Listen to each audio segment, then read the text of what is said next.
representando o governo do PT, ou eles fizeram uma oposição incompetente ou conivente quando era oposição ao governo Bolsonaro, porque não tem nenhum requerimento de informação, nenhum pedido de CPI, nenhuma ida à tribuna atribuindo corrupção naquele momento em relação ao INSS e conivência do INSS com os sindicatos ligados ao PT. Não houve, pelo contrário, os mecanismos de controle propostos pelo governo Bolsonaro nunca eram abraçados pela oposição e pelo PT.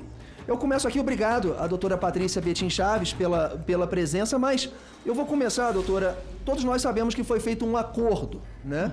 Um acordo com aqueles brasileiros para serem ressarcidos, abrindo mão de não ingressarem na justiça. O cidadão, ele abriu mão de quê quando referenda esse acordo?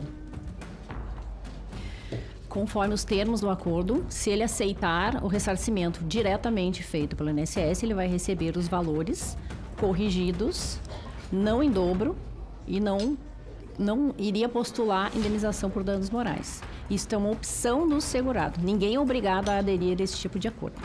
Ele pode ajuizar uma ação individual, postulando aí ressarcimento em dobro, danos morais. Então, assim, esse tipo de acordo ele foi feito, mas ele não impede que o segurado tenha outra opção de ir à justiça e buscar os seus direitos conforme o entendimento. Obrigado, doutora Patrícia. Eu pergunto isso porque nós observando aqui desde o início dessa audiência, o que passa para a gente, a senhora como representante da Defensoria Pública da União, passa que o cidadão está em segundo plano. Passa que a Defensoria Pública da União, do Brasil, está mais preocupada em defender o Estado do que o cidadão.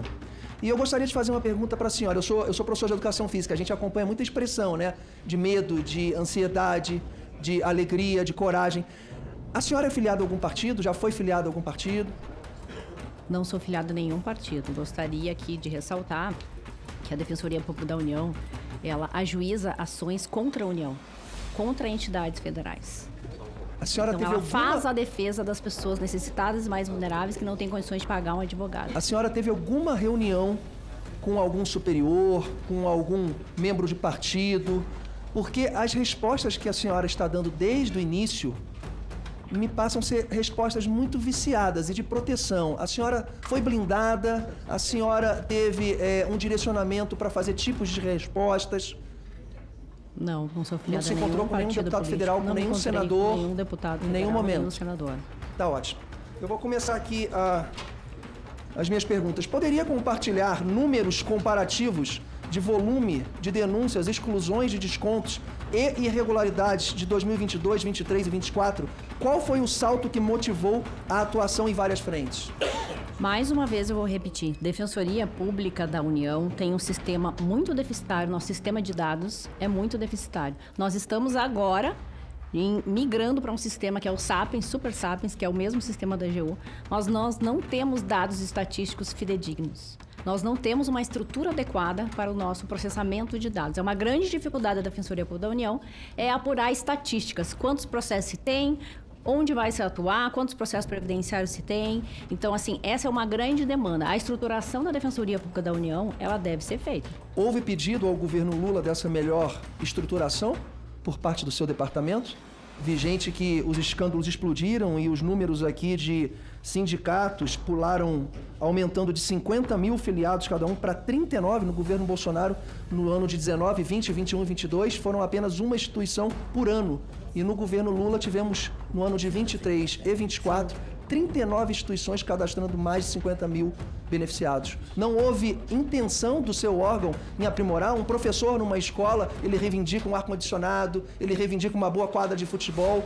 Hoje, os defensores não se preocupam em aumentar o seu campo de atuação pedindo infraestrutura? Houve esse pedido ao governo Lula?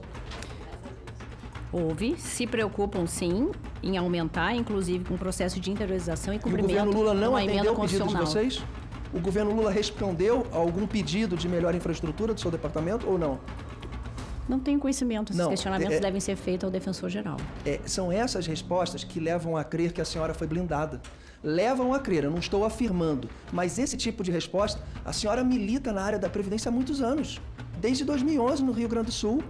Então seria como um técnico de natação, que eu sou professor de educação física, se eu não soubesse a ordem de um revezamento 4 estilos na Olimpíada. É isso que passa aqui pra gente. Mas eu agradeço a sua presença. Houve identificação de padrões recorrentes entre as entidades que promoviam os descontos, como CONTAG, AMBEC, ABCB, CAP e outras? Alguma se destacou em quantidade ou reincidência?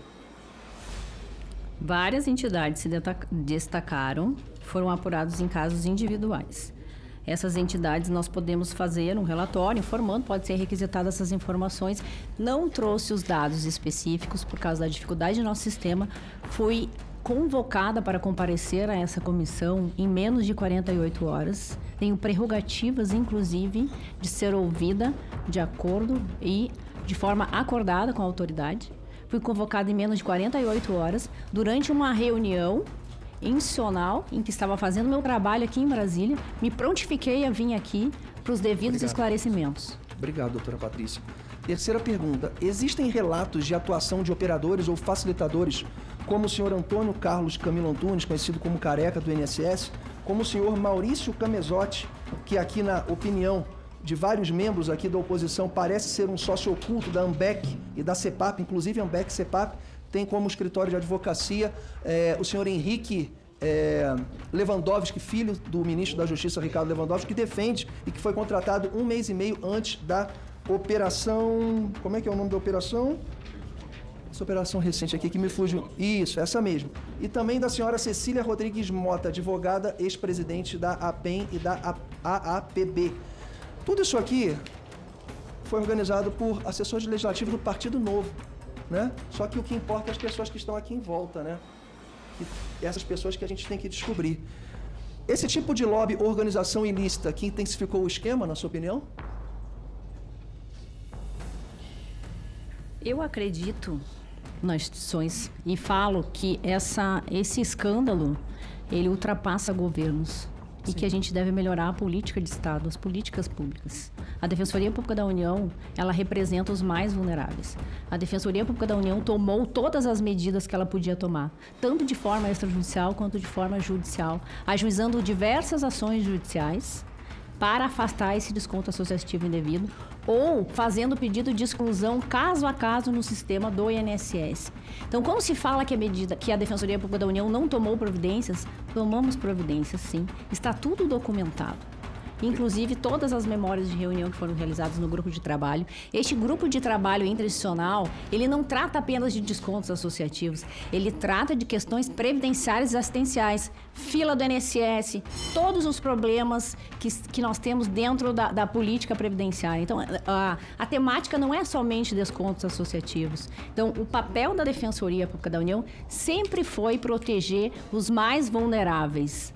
Ninguém teve preparo aqui para fazer nada, até porque eu, repito, fui convocada em menos de 48 horas e me prontifiquei a vir até aqui. Doutora Patrícia, agradecemos muito a sua presença e eu vou para a última pergunta. Quando o governo do PT fala que vai devolver o recurso, agora todos os brasileiros foram roubados, né? Porque o recurso não é do PT, o recurso é inclusive de quem não é aposentado. Por isso a importância da Defensoria Pública do nosso país. Última pergunta. Foi constatada a participação interna de funcionários do INSS facilitando cadastros ou acessos indevidos.